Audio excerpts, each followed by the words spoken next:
अनाया हमेशा से मानती थी कि कुछ जगह सिर्फ मैप्स पर नहीं होती, वो सपनों में होती हैं। एक रात अपने छोटे से रूम में ग्लोइंग ग्लोब को देखते हुए उसकी उंगली रुक गई ऑस्ट्रेलिया पर। उसे नहीं पता था क्यों, लेकिन उसके दिल ने धीरे से कहा, वहां जाओ, तुम्हारी कहानी तुम्हारा इंतजार कर रही है।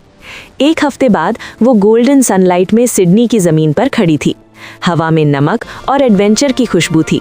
जब वो चमकते सफ़ेद सेल्स वाले सिडनी ओपेरा हाउस की तरफ बढ़ी, उसे लगा जैसे वो उसके लिए गा रहा हो। उसने आंखें बंद की और अपने फ्यूचर की म्यूजिक को महसूस किया। फिर वो पहुंची गरम रेत वाले बॉन्डी बीच पर। लहरें तालियों की तरह टकरा रही थीं और सर्फर्स बिना डर के पानी पर डांस कर रहे थे। अनाया ने अपने पैर पानी में रखे और धीरे से कहा, मेरे डर को ले जाओ।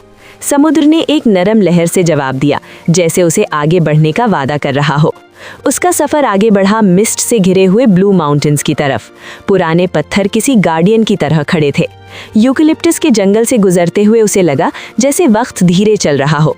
पहली बार वो भाग नहीं रही थी, वो खुद को पा रही थी। जल्द ही वो उड़ी मैजिकल अंडर वाटर दुनिया में, ग्रेट बैरियर रीफ। जैसे ही वो पानी में डूबी, रंग उसके आसपास फट पड़े। कोरल्स सितारों की तरह चमक रहे थे और मछलियां रेनबो की तरह तैर रही थीं। तब उसे समझ आया कि जिंदगी कितनी खूबसूरत है जब तुम एक्सप्लोर करने की हिम्मत करते हो। लेकिन ऑस्ट्रेलिया के पास और भी कहानियां थीं। रेड डेजर्ट के बीच खड़ा था उलुरु, सनसेट में एक जलते हुए अंगारे की तरह चमकता हुआ।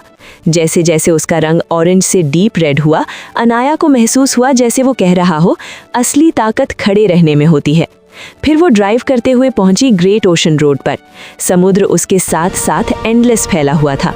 जब उसने 12 अपोस्टल्स को देखा जो समुद्र के ऊपर मजबूत खड़े थे, उसे समझ आया कि वक्त भी कुछ चीज़ों को नहीं हरा सकता। आर्टिस्टिक स्ट्रीट्स वाले मेलबर्न में उसे हर जगह रंग मिले, पेंटेड वॉल्स, मुस्कुराते लोग और म्यूजिक। वो ज़्यादा हंसी, ज़्यादा बोली और हर कदम के साथ हल्का महसूस किया। उसका सफ़र उसे ले गया एंशिएंट जंगल डेंट्री रेन फॉरेस्ट में। सूरज की रोशनी पत्तों के बीच से गुजर रही थी और सब कुछ मैजिकल लग रहा था। उसने वो चीज़ें देखी जो उसने कभी इमेजिन भी नहीं की थी। तब उसे समझ आया, वंडर अभी भी जिंदा है। आखिर में वो एंडलेस सदर्न स्काई के नीचे खड़ी थी। सितारे पहले से ज़्यादा ब्राइट चमक रहे थे। उसे याद आई वो लड़की जो ग्लोब को देखती थी, डर के साथ। अब वो लड़की नहीं थी।